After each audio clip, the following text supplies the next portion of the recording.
Good morning. It is a cold and crisp morning here in North Carolina, and today I'm going to talk about why your images look different when they print out compared to what they look like on the monitor. So come along and enjoy this adventure.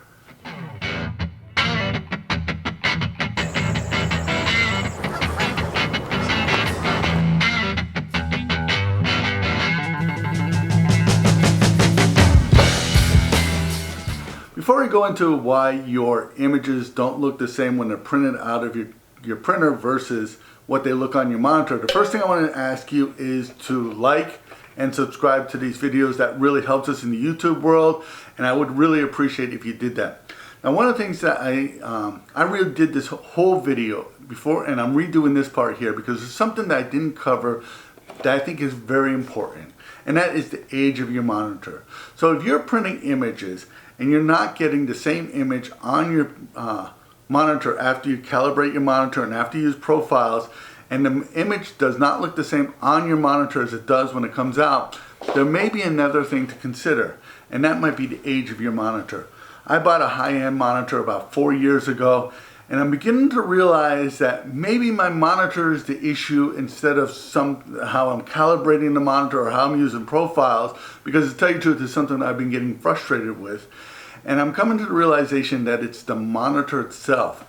And it's something that you don't realize what's going on. The monitor will slowly degrade over time, and you don't realize that it's degrading until you come to a situation like this. So one thing I want you to think about is after you calibrate your monitor and after you use profiles to try to create a perfect image on your monitor that comes out of your printer, and you're still not getting it, something I want you to think about is the age of your monitor, or if you're using a common office monitor versus a higher end gaming or photo editing monitor. So now let's go into how to calibrate your monitor and how to use profiles. Well, the first thing I want to do is reintroduce you guys to Birdie. She's been around for about a year. She sits on my desk here sometimes when I'm working, and sometimes she tries to help me. So you want to calibrate your monitor here. And the easiest way to do this with a Microsoft product is to simply go to the search option in the Microsoft search there. Go to Color Management, click Advanced, click Calibrate Monitor. Now, what you're going to do is if you have multiple monitors, you're going to move this wizard here to the appropriate monitor that you want to calibrate. And obviously, if you have multiple monitors, you want to calibrate each one. And you simply go through this wizard here. Now, the first time I did this, I did not realize how out of whack my monitor was, and it took me probably 15 minutes to get it calibrated the way I wanted it. But once I did, it held the calibration and it worked very, very well. It took, like I said, it took me 15 minutes, but this is a really quick and easy way for you to calibrate your monitor and get it to about 80 to 90% of the way there. If you're not happy with what you have there, then you're going to have to go to a third party, buy a product that will calibrate your monitor. But I believe for about 90% of the people out there, this is the best option for you. Now that we have our monitor calibrated, we have the image we want to print. Now we have to set it up so that it appears the way it will when it comes out of the printer. Now, one of the issues that we have when we print photos is a couple things. One is the monitor itself. So the monitor backlights the image. So you're going to have a little bit of a difference there where a normal photo reflects light. The other issue we have too is the capability of your monitor. The monitor I use right now, I think, has 250 million colors. Well, your printer and your paper has limitations to it. So what we want to do is apply those limitations to how the image is going to look here.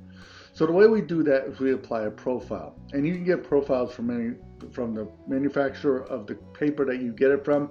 If you're having a company print your images, you have them send you a profile so you have an idea of what the image will look like when it comes out of the computer or out of their printer.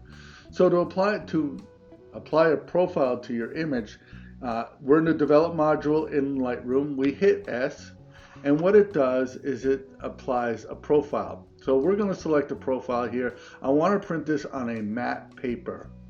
So I'm going to select the matte paper that I want to apply it to. So I go to others because it's not here. And I'm going to print this on a piece of Canon matte paper. So I look for the profile here. I found it here, it's right here. I click that, and it applies that profile to it. Now if you look at it, up here in the histogram, there's a little box on the right hand side of histogram. If you unclick that, it will take away the red. But if you click that, it will show you everything on the print that won't print correctly. So we have to basically take all that red away. So some of the things I'm going to do is take some of the highlights away. We're going to create a proof copy of this. That means that we don't mess with the original. We still have our original image, but this is just a second copy of it. We're going to bring down our shadows, or up our shadows. We're going to bring the highlights up a little bit more. What we're going to do is kind of bring down the dehazing and the clarity and texture and vibrant. So basically we still got a little bit here, but most of that's going to be pretty dark anyways. But that's how the image does. Now if you look at it, it's much more surreal, washed out than it did look before. And that's the whole thing. This is how the image is going to look when it comes out of the printer. So next thing I do is I print this image, and I'll show you what it looks like when it comes out.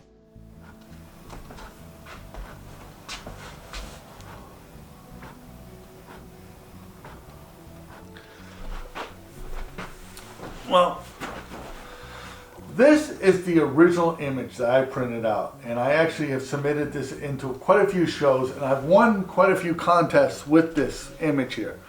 But I believe that this image here is much more powerful than that image here. And I think the reason for that is because it's so washed out. It's so dismal. It kind of brings that whole feeling. The name of this print is called Left Behind, and it's basically a dock with fog behind it, and the idea is that you're on the dock looking out as the ship disappears into the fog. That was the kind of thinking I was behind it. And now that I see it on a matte piece of paper, I'm so impressed with this image here. I think it's much better than it is in the on a glossy piece of paper.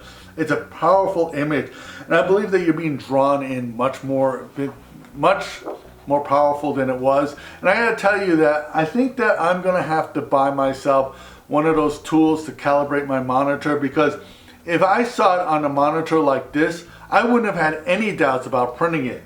And I gotta tell you that I am so happy that I printed this image. It looks like it's such a more powerful image than it does on a glossy piece of paper. So I'm hoping this video helped you. If it did, please give it a thumbs up. Please subscribe to this channel because that really helps us in the YouTube world. Become a Patreon supporter. Your support allows us to keep doing this. My name is Leahy. I want to thank you for watching.